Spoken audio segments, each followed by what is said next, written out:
Comme en 2022, nous aurons un Allemand et un Espagnol en finale du Masters 1000 de Madrid. La seule constante, c'est Carlos Alcaraz. De l'autre côté du filet, ça ne sera pas Alexander Zverev, mais Struff. Oui, t'as bien entendu, Jan-Lennard Struff est en finale d'un Masters 1000. Est-ce qu'il peut mieux faire que Sacha qui avait pris seulement 4 jeux l'an dernier?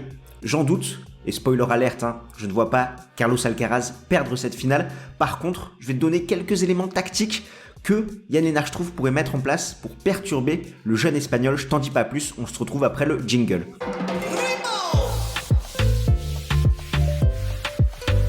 On commence tout de suite avec Carlos Alcaraz, qui a fini l'année 2022 blessé, qui a entamé cette nouvelle année également blessé, et pourtant le prodige espagnol est à 28 victoires pour 2 défaites, 3 titres, Buenos Aires, Indian Wells ainsi que Barcelone. À chaque fois, il arrive au moins systématiquement en demi-finale quand il participe à un tournoi.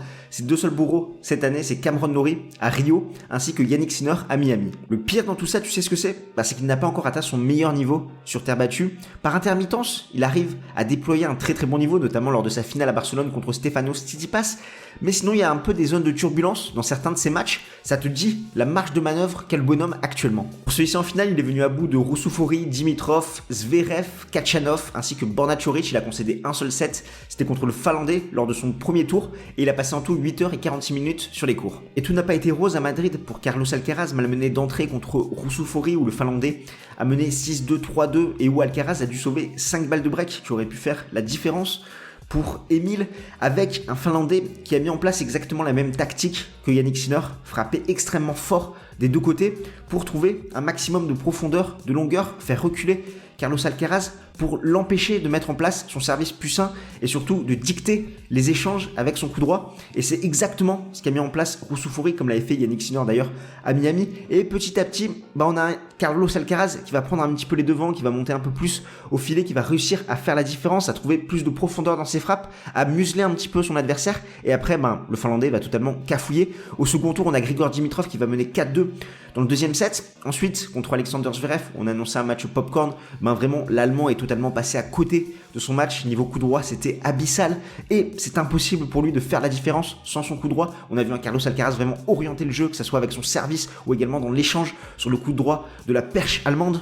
Contre Kachanov, où je te rappelle, le Russe n'avait jamais pris le moindre set à Carlos Alcaraz, mais il va quand même mener 4-1 dans le deuxième set. Il va obtenir 2 balles de 5-1 et ensuite avec l'expérience dans ces moments un petit peu chauds, Alcaraz va en mettre un peu plus, notamment avec l'amorti où il a bien cassé les jambes de son adversaire. Et en demi-finale contre Borna Coric, il muselle le Croate en 2-7 parce que il y a cette incapacité de Borna Coric de finir le point, que ce soit avec son service plus sain, son coup droit. Vraiment, il n'arrivait pas à percer la défense de Carlos Alcaraz et pourtant le jeune espagnol a commencé le match avec pas mal de pression et Borna Coric aurait pu un petit peu plus en profiter.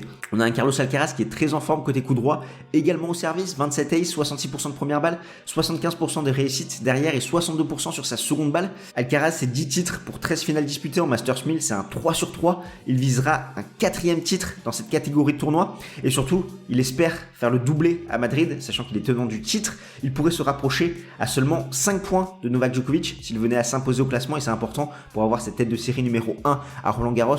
Pour les faits, parce que dans le tirage au sort, ça va rien changer. Et surtout, actuellement, il est 2e à la race. S'il s'impose, il pourrait passer 1er à la race sans avoir joué l'Open d'Australie. Donc ça, c'est assez fort. De l'autre côté du filet, on retrouve Jan-Lennard Struff, la belle surprise un petit peu de cette quinzaine madrilène, sachant qu'il est classé actuellement 65e mondial et qu'il a eu des pépins physiques. En 2022, il a été blessé au pied à Miami. Derrière, il n'a pas pu jouer la saison sur terre. Et on sait que c'est un gros moment de sa saison. Il a fait 2 fois 8e de finale à Roland Garros en 2021 et en 2019. C'est une surface qu'il affectionne tout particulièrement, sachant qu'il peut mettre en place ses énormes frappes avec ses appuis là bien ancrés au sol. Derrière, en 2022, il n'est revenu que pour la saison sur gazon, donc il a un maximum de points à prendre sur cette période sur terre battue. En 2023, c'est 11 victoires pour 6 défaites. Il jouera seulement sa 2e finale sur le circuit, sachant que sa première c'était à Munich en 2021. C'est la 4e fois qu'un lucky loser atteint la finale d'un tournoi depuis 1990 hors ATP 250 après Granulers, Leonardo Mayer ainsi que Sonego. Et pour celui-ci en finale, il est d'abord passé par les qualifications où il s'est imposé contre Nardi avant de perdre contre Karatsev puis d'être repêché en tant que lucky loser. Et ensuite, c'est un parcours du combattant qu'il a eu parce que il s'est imposé contre Sonego, Shelton, Lajovic, Kachin, Tsitsipas et Karatsev. Il a passé 13h53 sur les cours, si on comptabilise également son temps de passage en qualification, et il a concédé 5 sets. Il avait déjà montré de très belles choses à Monaco en se hissant en quart de finale et en s'inclinant seulement en 2-7 contre Andrei Rublev, où il était venu à bout quand même de Ramos, de Minor et Ruud, et là il récidive à Madrid. Et hormis contre Sonego, il s'est imposé en 2-7. Pour le reste, à chaque fois il a dû batailler en 3-7 avec un sacré parcours quand même.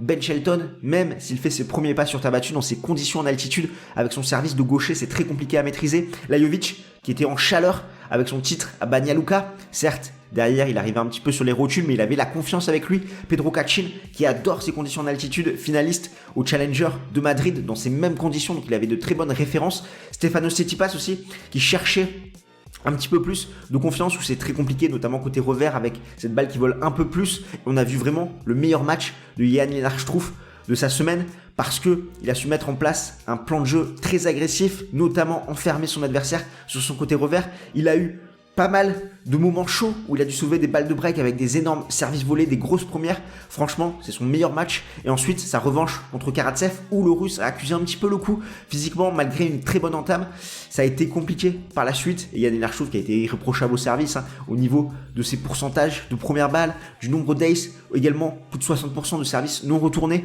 de la part du Russe. Donc franchement, de très très belles choses montrées par Jan Lennart Struff, qui s'appuie sur un plan de jeu très offensif, basé autour de son énorme puissance du fond du court, avec une excellente première balle, derrière un service +1 avec son superbe coup droit, et surtout, il n'hésite pas à terminer le point au filet, à faire du service volé, donc ça fait plaisir. 65 ace, 59% de première balle, 77% de réussite derrière, 54% sur sa seconde balle. Il passera 13e à la race au pire ce lundi et 28e au pire, toujours s'il ne venait pas à s'imposer en finale au classement ATP, sachant que son meilleur classement c'était 29e. Au niveau des confrontations, il y a un partout entre les deux hommes et il y a 1-0 pour Jan Lennart Struff sur terre battue, sachant qu'il s'était imposé à Roland Garros 2025 contre Alcaraz. Bien sûr, c'était un tout autre Carlos Alcaraz. Depuis, il a bien évolué. Il avait d'ailleurs pris sa revanche à Wimbledon en 5-7 l'année d'après. Au fait, nous, c'est Game Stand Talk et on aide les passionnés de tennis comme toi à décrypter l'actualité de la petite balle jaune. Alors si c'est quelque chose qui t'intéresse, n'hésite pas à smatcher le bouton pour t'abonner, sachant que comme toi, on a une ligne de mire Roland Garros. Donc si tu ne veux rien manquer de l'actualité tennis, t'es au bon endroit, t'actives la petite cloche pour être notifié dès que nous sortons un nouveau contenu. On arrive à la partie tactique. Bon, il y a plusieurs facteurs qui vont rentrer en jeu. Déjà la fatigue de Jan Lennart Struff, qui a joué plus de 13 heures quand même avec les qualifications, et également ensuite tous ces matchs qu'il a disputés à rallonge. Bien sûr, il y a un jour de récupération, mais qu'est-ce que ça va donner? Également la gestion mentale de cette finale. Jan Lennart Struff, ça sera seulement sa deuxième finale sur le circuit, il n'en a jamais gagné, et peut-être Alcaraz qui aura un peu plus de tension pour défendre son titre devant son public, d'autant plus dans une configuration où il est ultra favori. Ensuite, d'un point de vue tennistique, qu'est-ce que va devoir mettre en place Carlos Alcaraz pour s'imposer? Déjà, il a de bonnes références contre des gros serveurs, sachant qu'il a enchaîné quand même Alexander Zverev, Khachanov et Coric, le croate, qui certes n'est pas un énorme serveur, quand même est bon dans ce compartiment du jeu-là, il a énormément progressé. Par contre, la différence qu'il va rencontrer par rapport à Jan Lennart Struff, c'est que ses trois adversaires, que ce soit Zverev, Khachanov, Coric, ils avaient du mal à terminer le point, à mettre en place un service +1. On l'a dit, Zverev qui a été catastrophique avec son coup droit, Khachanov aussi qui a du mal avec cette transition, et Borna Coric qui n'arrivait pas à finir à percer la défense de son adversaire. Donc là vraiment, je trouve, lui, il va pouvoir en profiter parce qu'il est doté d'un très bon service, mais derrière, il arrive avec son coup droit très lourd, quand il arrive à poser ses appuis, à faire la différence et à avoir un petit peu plus de points gratuits. On rajoute à ça que je trouve peut faire du service volé, te déposer la petite volée courte derrière son engagement, donc ça peut perturber un petit peu Carlos Alcaraz, ça va changer par rapport à ses trois adversaires précédents. Ensuite, la clé bien évidemment pour l'Espagnol, ça sera son service, parce qu'on sait qu'en face, il a un Jan Lennart Struff qui fait la semaine de sa vie, qui joue vraiment relâché et qui agresse toutes les secondes balles, que ça rentre ou que ça sorte, un petit peu à l'image de cette balle de match contre Stefanos Tsitsipas. Donc à voir quelle stratégie il va mettre en place. Passer un maximum de premières balles en vraiment choisissant le bon effet, le bon placement de cette première balle pour mettre en difficulté son adversaire, pour éviter de s'exposer sur seconde balle, ou au contraire utiliser des secondes balles, mais plutôt des secondes balles kickées qui peuvent embêter un petit peu Jan Lennart Struff. Et enfin, dans l'échange, forcément Carlos Alcaraz il va devoir faire déplacer la grande carcasse de l'Allemand, qui a du mal notamment dans ses coups droits en bout de course, où souvent il va à la faute, il fait une balle courte, où Alcaraz pourra en profiter. Bien sûr, l'Allemand est moins à l'aise sur son côté revers, même s'il peut se montrer solide dans la diagonale. Et voilà, Alcaraz qui va devoir faire déplacer son adversaire, notamment avec ses amortis, le faire aller de l'arrière vers l'avant, et inversement, parce qu'on sait qu'il a énormément joué, Jan Lennart Struff, mais qu'en plus, c'est pas forcément le joueur avec le meilleur jeu de jambes du circuit. Et je trouve qu'il a quelques arguments à faire valoir, notamment son service. Il va devoir analyser la position à la relance de son adversaire. Est-ce que Alcaraz est loin de sa ligne? Auquel cas, il pourra servir les extérieurs et monter au filet pour déposer une petite volée courte? Ou est-ce qu'on a Alcaraz qui se rapproche un petit peu de sa ligne et là, il va devoir enchaîner des grosses premières du service +1, avoir un maximum de services gagnants pour sécuriser ses engagements. Et comme tu le sais, l'Allemand, c'est un joueur ultra offensif qui ne se pose pas de questions, qui n'a qu'un plan de jeu, vraiment c'est l'agressivité, il n'est pas forcément excellent dans ses phases défensives, ce qui fait qu'il va devoir prendre des risques à la relance, notamment sur les secondes balles de son adversaire, en pourquoi pas s'inspirant de ce qu'ont montré Roussou-Fori et Sinner, des retours très longs, très profonds, pour bloquer justement le service +1 d'Alcaraz et derrière après rentrer dans le terrain, terminer le point au filet, et finalement c'est cette dynamique du service et du retour qui va faire un peu basculer ce match, et c'est les seules chances de Jan Lennart Struff pour essayer de grappiller quelques jeux et pourquoi pas un set. Cela étant dit, on en arrive au pronostic et sans surprise, je vois une victoire de Carlos Alcaraz en 2-7 où je pense que la pression que va avoir sur ses épaules, je trouve, pour sa deuxième finale, seulement plus la fatigue, ça va être très compliqué à gérer, là où Carlos Alcaraz a beaucoup plus d'expérience, même s'il peut faire peut-être un début un petit peu tendu, mais pas sûr que son adversaire en profite. Comme tu le sais, cette semaine, il y a également l'Open d'Aix-en-Provence qui se joue, c'est un Challenger 175 et on a eu la chance de rencontrer Gaël Monfils qui s'est livré vraiment pendant 30 minutes avec nous, qui a parlé de ses difficultés du moment, de ses objectifs, des favoris pour Roland Garros. Donc je t'invite à aller voir cette vidéo et nous on se retrouve de l'autre côté de l'écran.